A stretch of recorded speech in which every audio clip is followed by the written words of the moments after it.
ऐसी कुछ मिसालें सामने आ रही हैं। सिंगापुर ने इब्तिदा में कोरोना वायरस पर कामयाबी से काबू पा लिया था। एशिया की सबसे कम आबादी वाला मुल्क सिंगापुर कोरोना वायरस के हवाले से एशिया के सबसे ज्यादा मुतासरा ममालिक की फहरिस्त में अचानक शामिल हो गया है। हालांकि वहां पे ख्याल किया जा रहा था कि उसने कामयाबी से इस पर काबू पा लिया।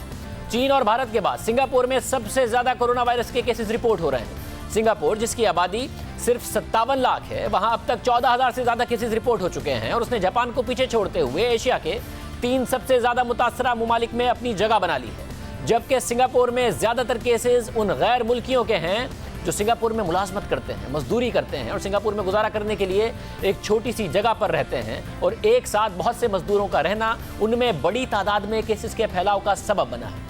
इसकी संगीनी का अंदाजा इस बात से लगाया जा सकता है कि 26 अप्रैल को सिंगापुर में 931 केसेस रिपोर्ट हुए, जिसमें सिर्फ 15 लोग ऐसे थे जिनके पास सिंगापुर की शहरियत और रेजिडेंसी थी। गुज़िश्ता हफ्ते सिंगापुर ने इस वबा को कंट्रोल करने के लिए अपने लॉकडाउन में मजीद 4 हफ्ते की तौसी करके उसे 1 जून तक बढ़ा दिया है। दिलचस्प बात यह है कि इतने ज्यादा केसेस होने के बावजूद सिंगापुर में शरह अमवात कम देखी जा रही हैं। अब तक सिंगापुर में कोरोना वायरस से सिर्फ 12 लोगों की मौत हुई है, लेकिन सिंगापुर को मुआशी कीमत जरूर चुकानी पड़ रही है। रिपोर्ट के मुताबिक वबा की वजह से सिंगापुर की मईशत अंदाजे से ज्यादा सुकड़ सकती है। पहले अंदाजा लगाया जा रहा था कि सिंगापुर की जीडीपी 4% तक गिर सकती है, मगर अब मजीद मुआशी बदहाली की पेशनगोइयां की जा रही हैं। इसी तरह एक और मिसाल है जापान की। न्यूजीलैंड की वजीर आजम ने भी कोरोना वायरस की लोकल ट्रांसमिशन के खिलाफ कामयाबी का ऐलान कर दिया है। वजीर आजम ने कहा कि सख्त पाबंदियों की वजह से कोरोना वायरस की मकामी आबादी में मुंतकली को रोक दिया गया है। अब लॉकडाउन में नरमी लाई जाएगी और 4 हफ्तों के बाद लॉकडाउन के लेवल 4 को उठा लिया जाएगा, यानी जो एक्सट्रीम मेजर्स थे, इकदाम थे, उनमें नरमी लाई जाएगी। मगर अभी बरतानिया ने लॉकडाउन में नरमी के हवाले से कोई फैसला नहीं किया, क्योंकि बरतानवी माहिरीन ने खबरदार किया है कि अगर लॉकडाउन में नरमी लाई गई तो बरतानिया में अमवात की तादाद 1 लाख तक हो सकती है।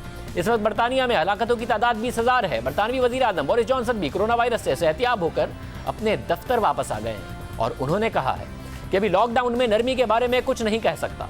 यूरोपीय ममालिक में तो कोरोना वायरस के असरात अब कम हो रहे हैं, मगर अमेरिका में कोरोना वायरस मुतासरीन की तादाद में मुसलसल इजाफा हो रहा है। अमेरिका में कोरोना वायरस से मुतासर अफराद की तादाद 10 लाख के करीब पहुंच गई है, जबकि अमवात 54,000 हो गई हैं। यानी जो कहा गया था कि अब शायद अमेरिका में 60,000 तक अमवात हों, अब उससे भी ऊपर की बात की जा रही है। मुसलसल इनमें इजाफा हो रहा है, मगर साथ ही अमेरिका की मुख्तलिफ रियासतों में लॉकडाउन के खिलाफ एहतजाज भी हो रहा है। इसलिए मुख्तलिफ रियासतें लॉकडाउन में नरमी का ऐलान कर रही हैं। जॉर्जिया, ओक्लाहोमा, अलास्का और साउथ कैरोलिना ने कुछ कारोबार खोलने की इजाज़त दे दी है और वो 8 रियासतें जहां रिपब्लिकन्स की हुकूमत है, उन्होंने घरों में लाजमी रहने का ऑर्डर ही जारी नहीं किया। अमेरिकी सदर ट्रंप भी मरहलावार कारोबार खोलने का ऐलान कर चुके हैं, मगर अभी सूरत हाल वाज़ेह नहीं है, क्योंकि कोरोना वायरस के केसेस तेजी से सामने आ रहे हैं और अभी उनमें कमी का रुझान नहीं आया।